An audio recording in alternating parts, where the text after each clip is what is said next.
অবশেষে স্বপ্ন পূরণ হতে যাচ্ছে আল্লামা মামুনুল হকের।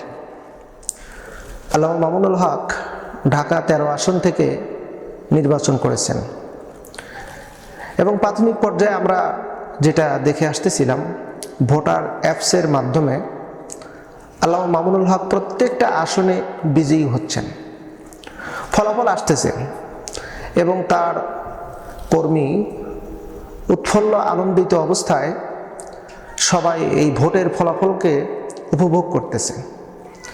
ঠিক হঠাৎ করে রাত যত গভীর হয়ে যাচ্ছে তত যেন একটা ষড়যন্ত্রের জাল চতুর্দিক দিয়ে এমনভাবে বেষ্টন করে রাখতেছে যেন ফলাফলটাকে উল্টিয়ে দেওয়া হচ্ছে। পরিশেষে তাই হলো, আল্লামা মামুনুল হককে হারিয়ে ববি হাজ্জাজকে বিজয়ী বলে ঘোষণা করা হলো। অর্থাৎ ইলেকট্রিক ইঞ্জিনিয়ারিং।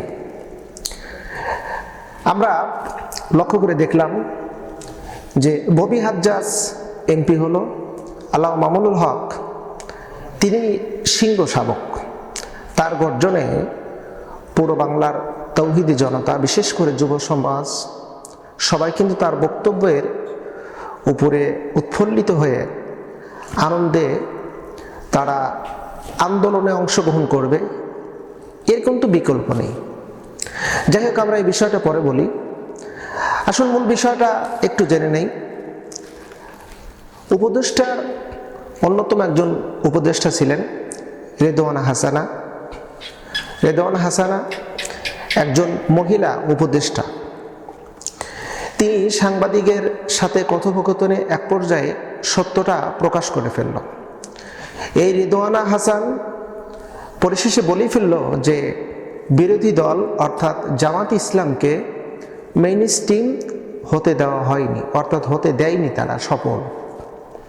তার মানে ভোটে যে ইলেকট্রিক ইঞ্জিনিয়ারিং হয়েছে এটা তার বাস্তব সাক্ষী, রাজসাক্ষী। সেটা আমরা প্রত্যেকটা জনগণ, যার হাতে মোবাইল অ্যান্ড্রয়েড সেট আছে, যার হাতে অর্থাৎ যে ফেসবুক ইউজার, সে কিন্তু এই ভিডিওটা দেখেছে এবং সামাজিক গণযোগাযোগের মাধ্যম দিয়ে ভিডিওটি ভাইরাল হয়েছে। অবশেষে আমরা দেখতে পারলাম 11 দলের জোটের পক্ষ থেকে সাংবাদিক সম্মেলন করা হলো, প্রেস ব্রিফিং করা হলো। এমনকি আজ জুমা নামাজের পরে বাইতুল মোকাররমের উত্তর গেট থেকে একটা জালাময় বক্তব্য হলো। সেখানে 11 দলীয় জোটের সমস্ত নেতৃবৃন্দ সেখানে ছিল। এমনকি ঢাকায় একটা বিক্ষোভ হলো। লক্ষ লক্ষ জনতা, সবার একটাই দাবি, ভোট ইঞ্জিনিয়ারিং যারা করেছে তাদেরকে আইনের আওতায় আনা হোক, তাদেরকে রিমান্ডে নিয়ে জিজ্ঞাসাবাদ করা হোক এবং ভোট ইঞ্জিনিয়ারিং হয়েছে এটা যদি ফলাফল বা এটা যদি প্রমাণিত হয় তাহলে নতুন করে আবার নির্বাচন দিতে হবে, এমন উক্তি আজকে আমরা দেখতে পারলাম ঢাকার প্রত্যেকটা অলিতে গলিতে। শুধু তাই নয়, সোশ্যাল মিডিয়া জুড়ে একটা ব্যাপক আন্দোলন শুরু হয়েছে। যদিও এই আন্দোলনটা 12 তারিখ থেকে শুরু হয়েছিল, কিন্তু জামাত ইসলাম বা 11 দলীয় জোটের নেতৃবৃন্দ তারা ধৈর্যের পরীক্ষা দিয়েছেন যে তারা ইঞ্জিনিয়ারিং হয়েছে, তারপরে তারা এটাকে হার মেনে নিয়ে বিরোধী দল হিসেবে তারা শপথ গ্রহণ করেছে। কারণ দেশের ভিতর কোনো অনৈতিকতা বা বিশৃঙ্খলা, গোলযোগ বা হরতাল, বিক্ষোভ, সমাবেশ এমনটা ঘটুক তারা চায়নি। কেন চায়নি? না চাওয়ার অসংখ্য কারণ আছে। তারা জানতো যে এই সময় যদি আমরা আন্দোলন করি, অর্থাৎ 11 দলীয় জোট যদি আন্দোলন করে, তাহলে সেই আন্দোলনের সাথে সম্পৃক্ত হবে তৃতীয় পক্ষ। অর্থাৎ তৃতীয় পক্ষে কারা, এই বিষয়টা আমি বলতে চাচ্ছি না, এটা আপনারা বুঝে নেবেন।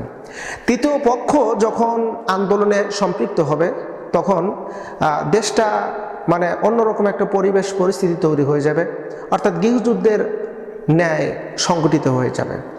সবচাইতে ইন্টারেস্টিং বিষয় হলো 11 দলীয় জোট, অর্থাৎ জামাতের নেতৃত্বে 11 দলীয় জোট যে তারা ঐক্যবদ্ধ হয়ে নির্বাচন করেছে, এই নির্বাচনের ফলাফল গোটা বাংলাদেশের জনগণ কিন্তু জানে যে এই নির্বাচনে কারা বিজয়ী হয়েছে। আচ্ছা, ধরে নেন, আমরা কিছু সময়ের জন্য ধরে নিলাম যে 11 দলীয় জোট সরকার গঠন করেছে বা তারা অধিক সংখ্যক আসন পেয়ে বিজয়ী হয়েছে, তারা সরকার গঠন করবে বা গঠন করে ফেলেছে।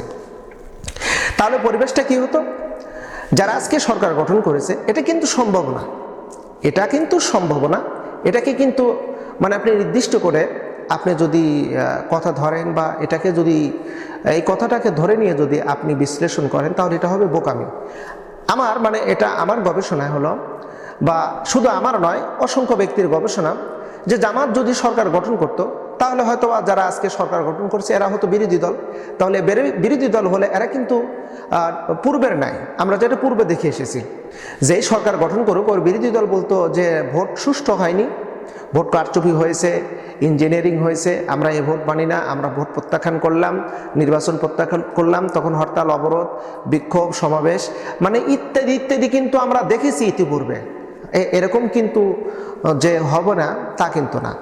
ধরেন আজকে যারা সরকার গঠন করেছে এরা যদি বিরোধী দলে থাকতো, তাহলে কিন্তু নিঃসন্দেহে দেশের ভিতরে হরতাল, বিক্ষোভ, সমাবেশ ডাকতো। হরতাল, বিক্ষোভ ডাকলে কি হতো?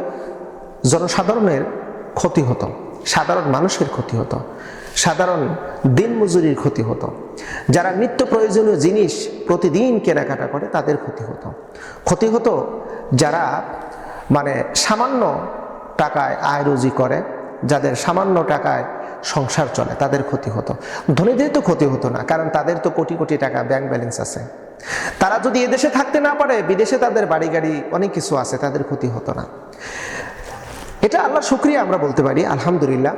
জামাত সরকার গঠন করতে পারেনি, কিন্তু বিএনপি জাতীয়তাবাদী দল তারা সরকার গঠন করেছে। কিন্তু জামাত ইলেকট্রিক ইঞ্জিনিয়ারিং হয়েছে, এটার প্রমাণ সোশ্যাল মিডিয়াতে আমরা দেখেছি, বা বিভিন্ন কেন্দ্রের বিভিন্ন যারা এই আপনার প্রিজাইডিং অফিসার ছিল তাদের বক্তব্য ভাইরাল হয়েছে, ভিডিও প্রকাশ হয়েছে কিভাবে ইলেকট্রিক ইঞ্জিনিয়ারিং হয়েছে।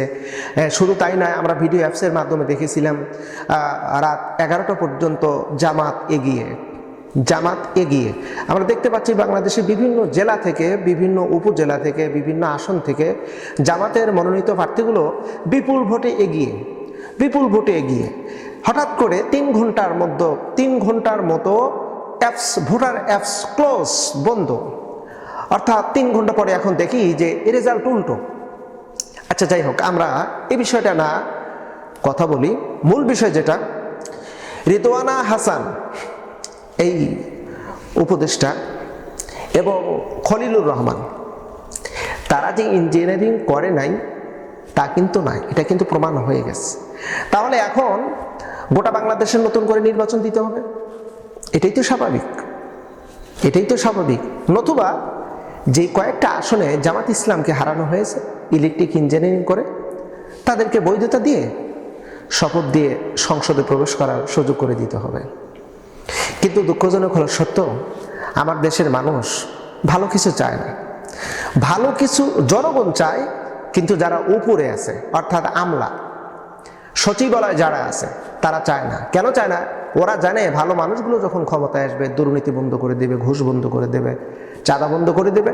তাহলে চাঁদা, দুর্নীতি, ঘুষ এগুলো যখন বন্ধ হয়ে যাবে, তখন এই যে আমলারা সামান্য বেতনের চাকরি করে, আচ্ছা ধরে নিলাম একটা আমলা 1 লক্ষ টাকা মাসে ইনকাম করে, ওর 12 মাসে 12 লক্ষ টাকা ইনকাম, তো ওর সন্তান পরে বিদেশে লেখাপড়া করে, ওর ছেলেমেয়েগুলো বিদেশে লেখাপড়া করে, যাদের প্রতি মাসের ফি হলো সর্বনিম্ন 8 থেকে 10 লক্ষ টাকা অথবা 20 লক্ষ টাকার মতন প্রতি মাসে খরচ হয়।